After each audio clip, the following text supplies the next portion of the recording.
Welcome back for another tutorial of GF tutorials for Farming Simulator 2011 game. My name is Jeng.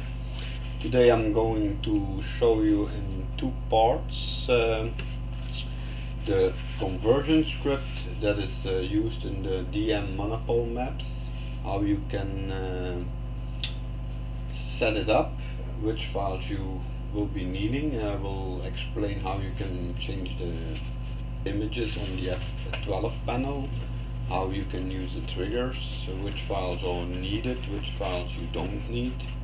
So let's get started. I'm going to my documents, my games, Farming Simulator, mods. For this I use the empty map. It's the GF empty map. It's included the conversion script. It's got new removed or moved cattle meadow, cow zone, like most of you call it. So I'm going to open this. I'm going to enlarge it. So what you see now is your structure of your map. You have imported the info panel from out the other map if you're creating a map without the files, and you will import the mods, the vehicles, and normally there will be also a particular system if I was not mistaken, but for that we don't need it at the moment. We first go to the info panel. We open this. Here you see two kinds of files. You see an image file and you see a XML file. Those two are linked together. I'm going to open, let me see, default one. I'm going to maybe take this one. I'm going to directly open it in Photoshop, so it's also ready to edit. Okay, let it do. I'm going to ask some questions. Okay, so this is one element of the F12 panel. This is the inside. So you have three layers.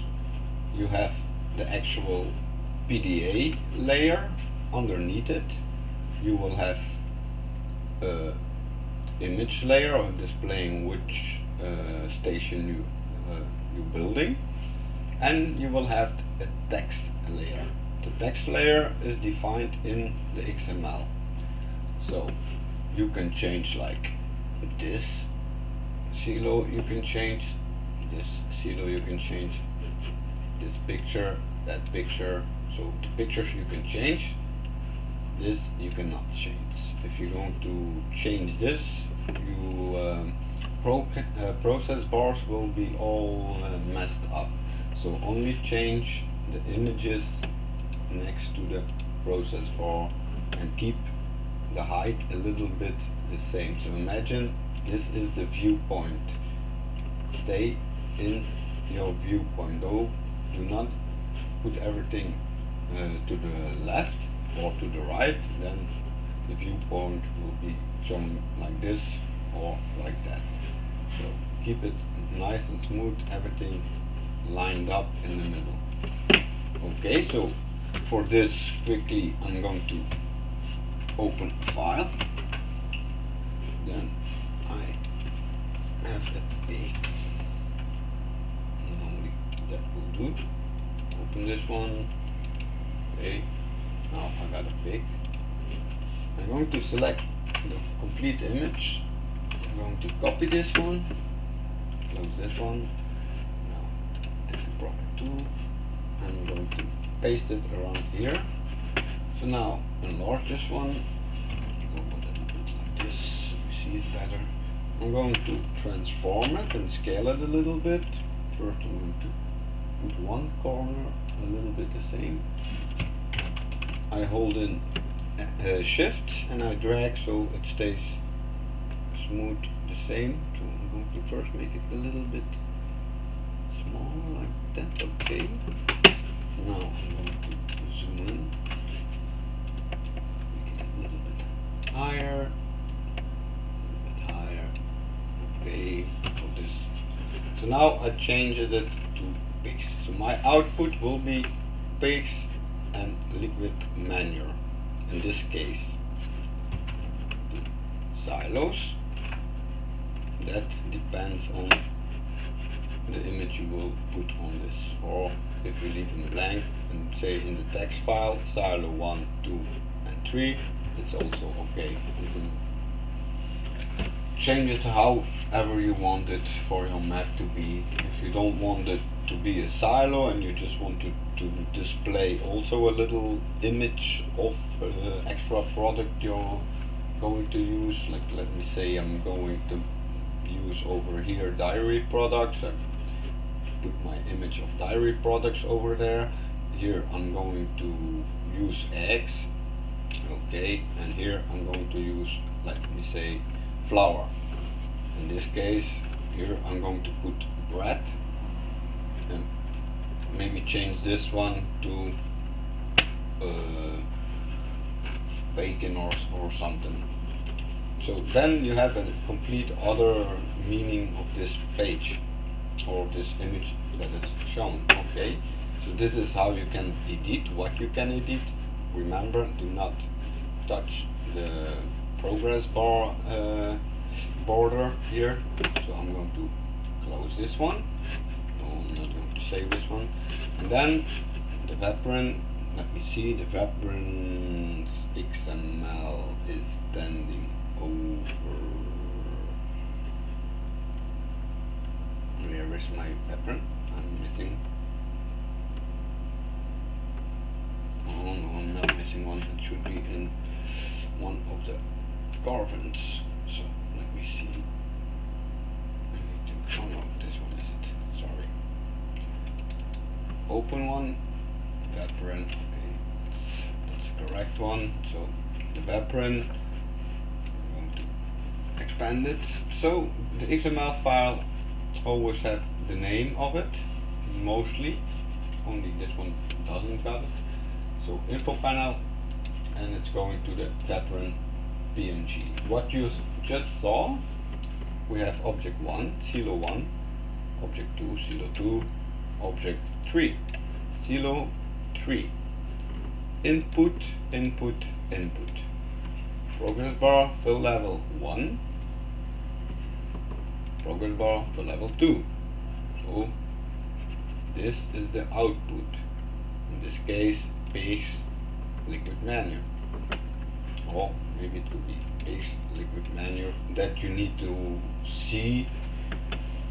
And then you have here, like I called it, silo 1, silo 2, silo 3. It produces my pigs and it produces manure. Here you have also fill level positioning of the text in that. This is the percent icon you will get, like if you filled it up 50% or it's empty. That is this text you find here. Then you have an image source. It's going to the post-it. The post-it is the image that is shown on when you press F1. When you're in the F12 menu, I would say, when you press F1 you can hide or show the post-it. It's got the numbers, like it's numbered from 1 to 10. So that is on the post-it. Post-it say 1 is the brewery, 2 is my mining area, 3 is my logging plant, 4 is the slaughterhouse, and like that you can name everything if you completely going to transform the old images and everything. So this I'm going to change. Okay, I'm going to close, not change, close, sorry. Then I explained you the info panel. So this is the images and the XML files. You need to be very careful because I forgot one thing. So you see here the 40,000, 40,000, 100,000. This must match inside the triggers. But that's for the other lesson I'm going to show you. So I go back a level up. The second main folder is the mods. We are all speaking about the fruit converting mod. Inside you have the underlaying image, the panel. The other files will come on top of this one, and then the text file will come on top of the other one. I got the PDA, the F12 panel. I got changed some selection buttons. I give it a hand to show you the 1, 2, 3, 4. This sign is always standing on the right side. When you see this sign, it will mean that the process is working. It's running the process. If it's not shown, that process is not working. Would be, I got an empty silo, the second one is full, I first need to fill the first one also. This is also just a button, so this you can change if you want. This I leave always in, it's from the vendor, so have respect for other one's work. So that are basically now in this tutorial the main maps you will need, or not need, that you know. Images start from out my info panel, so everything you see on the cell points will be in info panel. The mod for changing maybe your own panel and then icons to use, it will be in the mod in the fruit converting mod directory. Okay, for this lesson I'm going to maybe let me see, can I quickly the verticals. Okay, we have another one, the verticals, but I prefer to not using them because first of all there are some mistakes in the models that will end up with all kinds of crazy errors in your log file that we don't want, so that I'm going to leave out. If you want to use it, this is how you build up the structure for adding verticals into your maps. You put everything unzipped, then let me check everything. Everything needs to point to the proper directory. You need to check every document, so it needs to be to the proper directory. I'm going to also check the mod file, so this also goes to its own directory in this case, because we're speaking from inside that structure. So then you need to take all elements out of the mod description and the verticals XML to put in the mod description of the map. So if we're going to look a little bit further, here I put in mod conversion. Here I got the input bindings, and here we start specializations. I got a livestock trailer, and it's standing in verticals, livestock trailer scripty, livestock trailer LUA. So this must be in there. Then we go into the vertical types. So in this case, let me say I got only the livestock trailer. So that from out of the vertical XML needs to be in there, or from out of the mod description. Then your store item, otherwise it will not show up in the store. So everything needs to point to the proper directories. Once that is done, you can go inside and test if the vertical is listed in the store, and you can use it. Could be that you need to change some directories of imaging or something, missing store image, so that will just be that the path is not correctly given inside this folder or this mod description. That's for all for this lesson. In the next lesson I'm going to explain the trigger setup inside your map. Okay, I hope you enjoyed it. See you next time for the next lesson.